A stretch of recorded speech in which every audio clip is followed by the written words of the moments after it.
Hi friends, நாம் இன்னைக்கு பார்க்குறது ஒரு boat neck blouse cutting and stitching தான். இந்த ப்ளவுஸு தைச்ச பின்னாடி என்ன அளவு இருக்குது அப்படின்னு செக் பண்ணிக்கலாம். ஷோல்டர் 14.25 இன்ச் இருக்குது. கழுத்து சுற்றளவு அகலை இருக்கிறது 10 இன்ச் இருக்குது. போட் நெக் எப்போவுமே அகலம் அதிகமாகவும் இறக்க குறைவாகவும் இருந்துன்னா தான் போட் நெக் மாதிரியே தெரியும். இது 2.5 இன்ச்சு மட்டும்தான் இறக்கம் வச்சுருக்கு. ஃப்ரண்ட் சைடும் இதே 2.5 இன்ச்சு தான் வச்சுருக்கு. உடம்பு சுற்றளவு பேக் சைடு 19 இன்ச் இருக்குது. உடம்பு இறக்கம் 13.25 இன்ச் இருக்குது. இந்த ப்ளவுஸு ஒரு சப்ஸ்கிரைபர் நம்மளுக்கு கொரியரில் அனுப்பிச்சு தைச்சு வாங்கிக்கிட்டாங்க. இது ப்ளவுஸ் போட்டு பார்த்துட்டும் ஃபிட்டிங் எல்லாம் கரெக்டாக இருக்குது, ஆனால் கிளாத்து மட்டும் பேக் சைடு இந்த மாதிரி மேலே தூக்குன மாதிரி இருக்குது அப்படின்னு சொன்னாங்க. மற்றபடிக்கு அளவு எல்லாமே சரியாக இருக்குது அப்படின்னு சொன்னாங்க. இது கிளாத் அந்த மாதிரி இருக்குது. நான் இப்போ தொட்டு காமிக்கும் போது உங்களுக்கு தெரிஞ்சிருக்கும். கிளாத்துலேயே உள்ள ஒரு கேன்வாஸ் வச்சு தான் இந்த கிளாத்து தயாரிச்சுக்கிறாங்க. அதனால தான் ஒரு மடமடப்பாக இருக்குது, ஒரு பிளாஸ்டிக் காகிதம் மாதிரி. அதனால தான் உடம்புல படாமல் மேலே தூக்குன மாதிரியே இருக்குது. ஆம்கோல் சுற்றளவு 7.25 இன்ச் இருக்குது. இந்த போட் நெக் தைக்கிறதுக்கு கழுத்து சுற்றளவு கிராஸ் பீஸ் வச்சு அடிக்கிறது மட்டும் ஒரே பீஸில் வச்சு நாம் தைச்சோம்னா ஃபினிஷிங் நீட்டாக வராது. அதனால் ஃப்ரண்ட் சைடு தனியாக பேக் சைடு தனியாக தான் ஜாயின் பண்ணியிருக்கு. இந்த மாதிரி ஃபினிஷிங்கை எப்படி தைக்கலாம் அப்படின்னு இந்த வீடியோவில் நாம் பார்த்து தெரிஞ்சுக்கலாம். கட்டிங் செஞ்ச ப்ளவுஸில் அளவு என்ன வச்சு கட்டிங் செஞ்சுருக்கு அப்படின்னு நாம் தெரிஞ்சுக்கலாம். தைச்ச பின்னாடி ஒரு அளவு இருக்கும், நாம் தைக்கிறதுக்கு துணி விட்டுட்டு தான் கட்டிங் செஞ்சுருப்போம். அதையும் அளந்து பார்த்துக்கலாம். 13.25 இன்ச் இருக்குது பேக் சைடு உடம்பு லென்த்து. போட் நெக் வைக்கிறதுக்கு ஷோல்டர் மட்டும் இந்த மாதிரி 1/2 இன்ச்சுக்கு கிராஸ் பண்ணி கட்டிங் செஞ்சுருக்கு. இந்த மாதிரி கட்டிங் செஞ்சோம்னா தான் ஃபிட்டிங் கரெக்டாக இருக்கும். ஆம்கோல் லென்த்து அதிலிருந்து 6.5 இன்ச்சு இறக்கம் வச்சுருக்கு.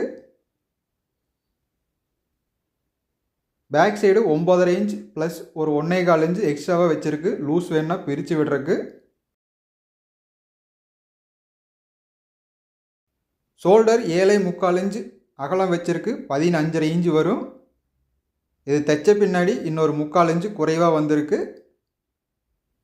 கழுத்து அகலம் வச்சது 4.25 இன்ச்சு வச்சுருக்கு. கழுத்து இறக்கம் வச்சு கட்டிங் செஞ்சது 2.25 இன்ச்சு வச்சுருக்கு. இந்த மாதிரி ஒரு அமைப்பில் வச்சோம்னா தான் போட் நெக் கரெக்டாக வரும். நாம் இதுக்கு முன்னாடி அளந்து பார்க்கும்போது தைச்ச ப்ளவுஸில் என்ன இருந்ததோ அதே மாதிரி.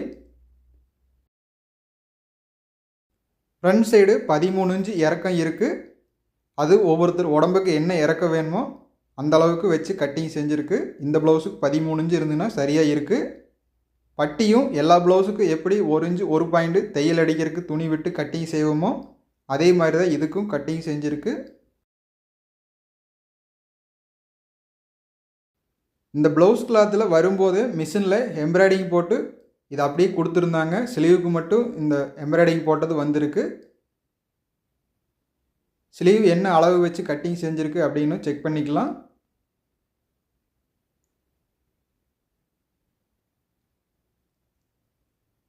ஆறரை இன்ச்சு 1 பாயிண்ட் இருக்குது. எக்ஸ்ட்ராவாக தையல் அடிக்கிறதுக்கு ஒரு 1.25 இன்ச் இருக்குது. ஆம்கோல் சுற்றளவு அளந்து பார்த்துக்கலாம். 7.25 இன்ச்சு சரியாக இருக்குது. இது ஸ்லீவுக்கும் சரியான அளவு தான் இருந்தது தைக்கும் போதும். பேக் சைடும் சேர்த்துனோம்னா 15.5 இன்ச்சு வரும்.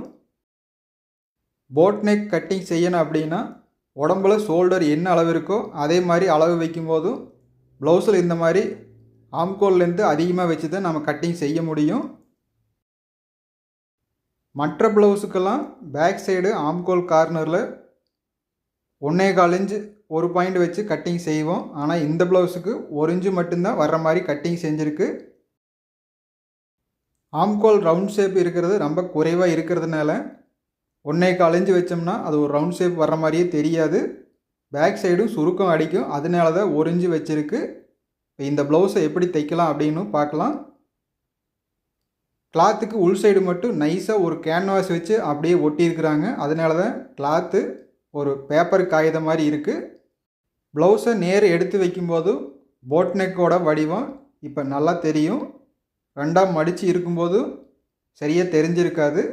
பேக் சைடு எல்லா ப்ளவுஸுக்கு மாதிரியே 1.5 இன்ச்சு வெட்டி விட்டதை இந்த மாதிரி மடித்து விட்டு தையல் அடித்து அப்படியே திருப்பிக்கலாம்.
ஃப்ரண்ட் சைடு நெக்கு இறக்கம் 2.5 இன்ச்சு மட்டும் வச்சதுனால இந்த ஊக்பட்டி லென்த் அதிகமாக தான் இருக்கும். அதனால ஃப்ரண்ட் சைடு டாட் பிடிக்கிறது ரொம்ப கீழே இருக்கிற மாதிரி தான் இருக்கும். அதுக்கு மார்க் பண்ணி கட் பண்ணி விட்டுறலாம்.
ஃப்ரண்ட் சைடு 2 டாட் பிடிச்ச பின்னாடி ஆம்கோல் கார்னர்லேருந்து இன்னொரு டாட் பிடிச்சிக்கலாம்.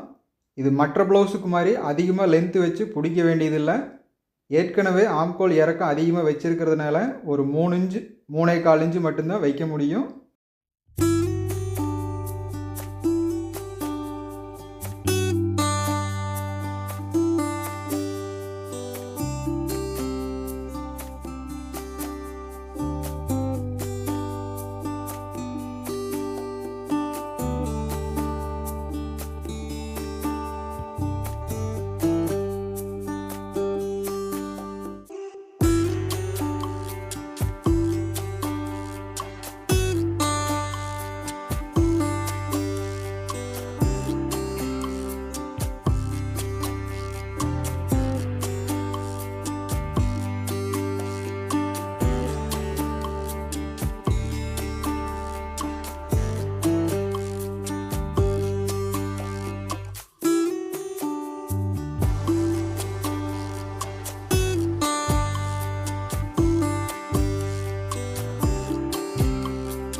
பட்டிக்கு ஒரு தையல் அடித்த பின்னாடி ஊக்பட்டி ரெண்டும் ஒரே அளவு இருக்கான்னு செக் பண்ணிக்கலாம்.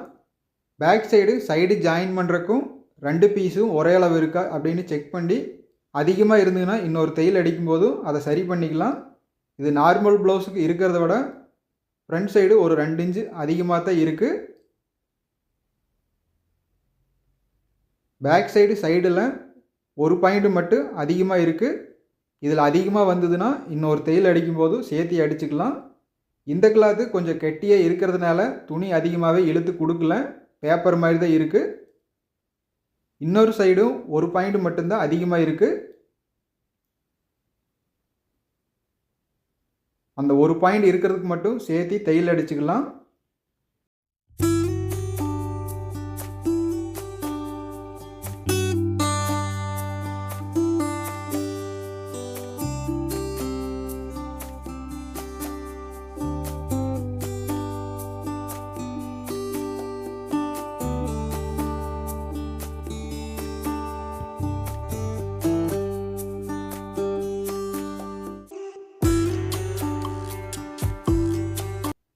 சைடில் கரெக்டான அளவு இருக்குது.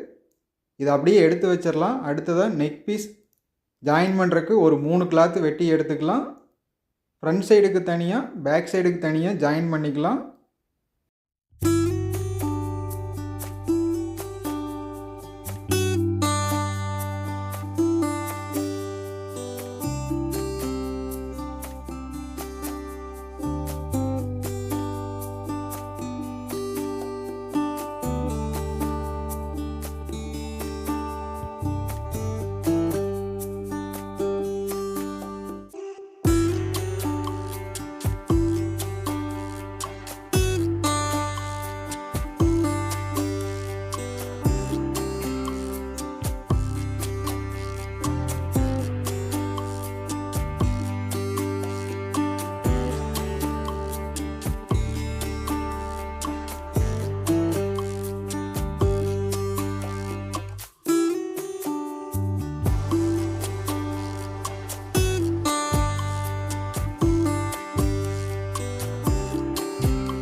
ஃப்ரண்ட் சைடு 2 பீஸுக்கும் இப்போ தையல் அடித்து முடிச்சாச்சு.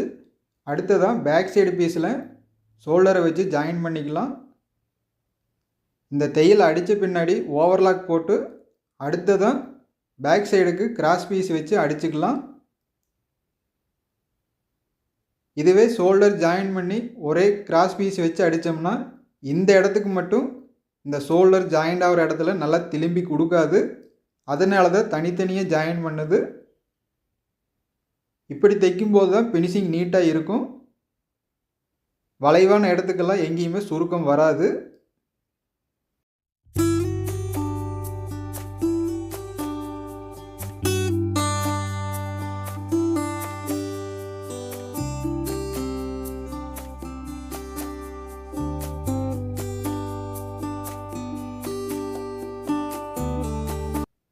ஷோல்டர் பகுதியில் இப்போ எடுத்து வைக்கும்போதும் எந்த அளவுக்கு ஒரு வளைவான ஷேப்பில் இருக்குது அப்படின்னு பார்க்கும்போதே தெரியும். இந்த மாதிரி இருக்கிறதுனால தான் ஒரே பீஸில் வச்சு அடிக்கும்போது நல்லா திரும்பி கொடுக்காது. ஷோல்டர் ஜாயின் பண்ணது பேக் சைடு தள்ளி விட்டுடலாம். ஃப்ரண்ட் பீஸில் தையல் படாத அளவுக்கு கிராஸ் பீஸு மடித்து தைக்கிறதுக்கு ஒரு 3/4 இன்ச்சு விட்டுட்டு அதிலிருந்து 1/4 இன்ச்சு அளவுக்கு தையல் அடிச்சுக்கலாம். இந்த கிளாத்து இப்போ பார்க்குறக்கு நீட்டாக தெரியும். ஒரு பேப்பர் காகிதம் மாதிரி தான் இருக்குது. இந்த மாதிரி இருக்கிறதுனால தான் ப்ளவுஸ் போடும்போதும் உடம்புல மேலே படாத அளவுக்கு இந்த காகிதம் மாதிரி தூக்கிட்டு இருந்திருக்கு. இதுவே ஒரு காட்டன் கிளாத்தாவோ அல்ல மற்ற கிளாத்தாவோ இருந்துன்னா இந்த மாதிரி தூக்கிட்டு வராது. மற்ற கிளாத்தில் இந்த மாதிரி கட்டிங் செஞ்சு தைச்சோம்னா ஃபினிஷிங் நீட்டாகவே வரும். போட் நெக்கும் நீட்டாக இருக்கும். இதை விட அகல குறைவாக வச்சு நம்ம கட்டிங் செஞ்சோம்னா பார்க்குறக்கு போட் நெக் மாதிரியே இருக்காது. ஒரு ரவுண்ட் நெக் மாதிரி தான் இருக்கும். இப்போ ஜாயின் பண்ணது சரியாக வந்துருச்சு. ஒரே ஒரு தையல் மட்டும் ஃப்ரண்ட் பீஸில் பட்டிருக்கு. அதையே எடுத்து விட்டுக்கலாம்.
உள் சைடு இருக்கிற கிளாத்தை கட் பண்ணி விட்டுட்டு இந்த பிசுறு இருக்கிற பகுதியை இந்த மாதிரி மடித்து தையல் அடிச்சுக்கலாம். அதுக்காகத்தான் ஆரம்பத்திலேயே ஒரு 3/4 இன்ச்சு அதிகமாக துணி விட்டுருந்தது. துணியை இந்த மாதிரி நல்லா அமுத்தி வச்சு தையல் அடிச்சுக்கலாம். அப்போ தான் இந்த கிளாத்து நல்லா திரும்பி கொடுக்கும். மேலே தூக்குன மாதிரி தான் இருக்கும். இல்லைன்னா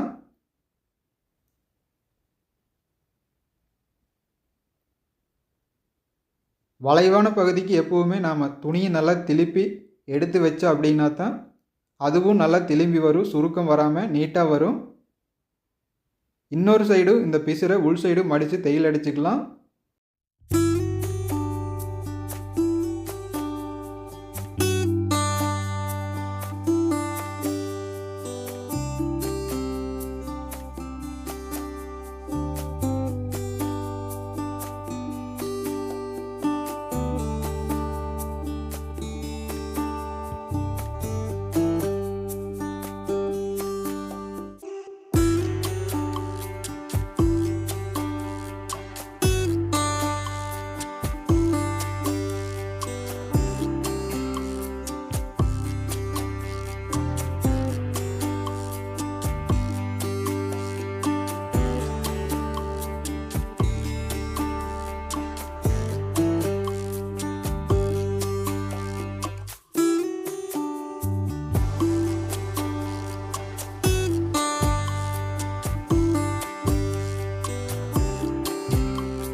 ஸ்லீவ் கட்டிங் செஞ்ச அளவு எல்லாமே சரியான அளவு தான் இருக்குது. ஜாயின் பண்ணும்போதும் குறைவாகவோ இல்லை அதிகமாகவோ எதுவும் வரல, சரியான அளவு தான் இருக்குது. அடுத்ததாக ஊக் வைக்கிற பட்டி தையல் அடிச்சுக்கலாம். இது ஆரம்பத்திலேயே அடிச்சிருக்கணும், நான் தைக்காமல் அப்படியே விட்டுட்டேன், அதனால் இப்போ தையல் அடிச்சுக்கலாம்.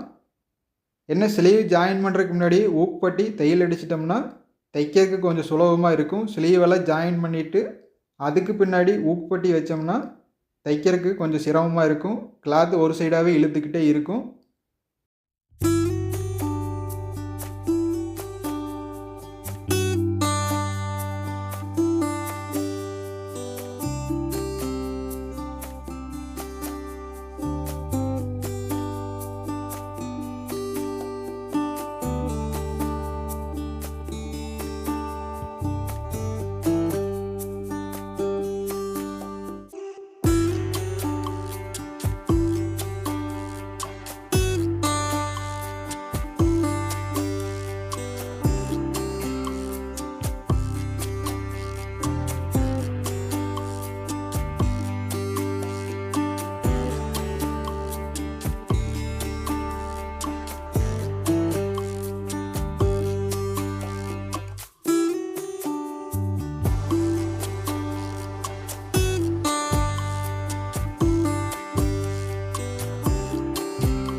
இந்த ப்ளவுஸுக்கு ஹூக் வச்சதும் 6 ஹூக் வச்சிருக்கு.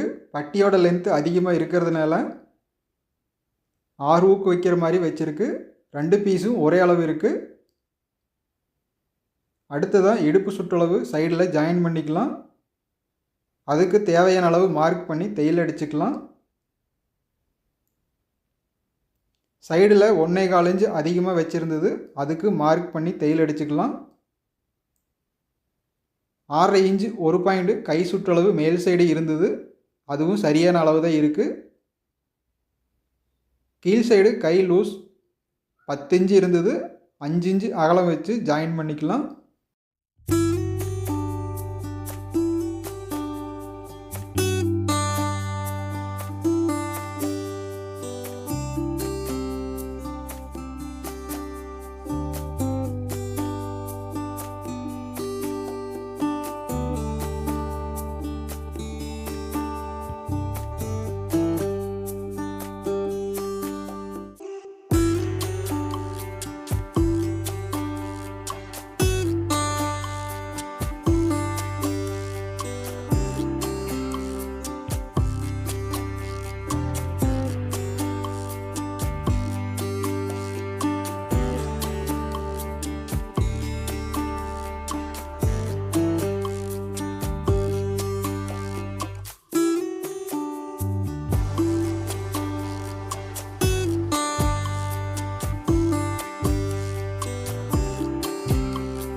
இடுப்பு சுற்றளவு 33 இன்ச்சு வேணும். இதில் 32.25 இன்ச்சு இருக்குது. 1/4 இன்ச்சு குறைவாக இருக்கிறதுனால பெருசாக எந்த ஒரு வித்தியாசமும் வராது. அதனால் அப்படியே விட்டுடலாம். எக்ஸ்ட்ராவாக இன்னொரு 2 தையல் அடித்து விட்டுடலாம். ப்ளவுஸும் ஃபினிஷிங் ஆயிடுச்சு. ஒரு போட் நெக் கட்டிங் செஞ்சு தைக்கணும் அப்படின்னா இந்த மாதிரி ஒரு மெத்தடில் கட்டிங் செஞ்சு தைச்சு பாருங்கள். ஃபினிஷிங் நீட்டாகவே இருக்கும். அளவும் இதே அளவு வேணும் அப்படின்னா இந்த ப்ளவுஸில் என்ன இருக்கோ அதே மாதிரி கட்டிங் செஞ்சதுன்னா சரியான அளவு வரும். இல்லை அளவு சேஞ்ச் பண்ணி கட்டிங் செய்யணும் அப்படின்னாலும் உங்களுக்கு தகுந்த மாதிரி கட்டிங் செஞ்சுக்கலாம். அடுத்த வீடியோவில் சந்திக்கலாங்க ஃப்ரெண்ட்ஸ்.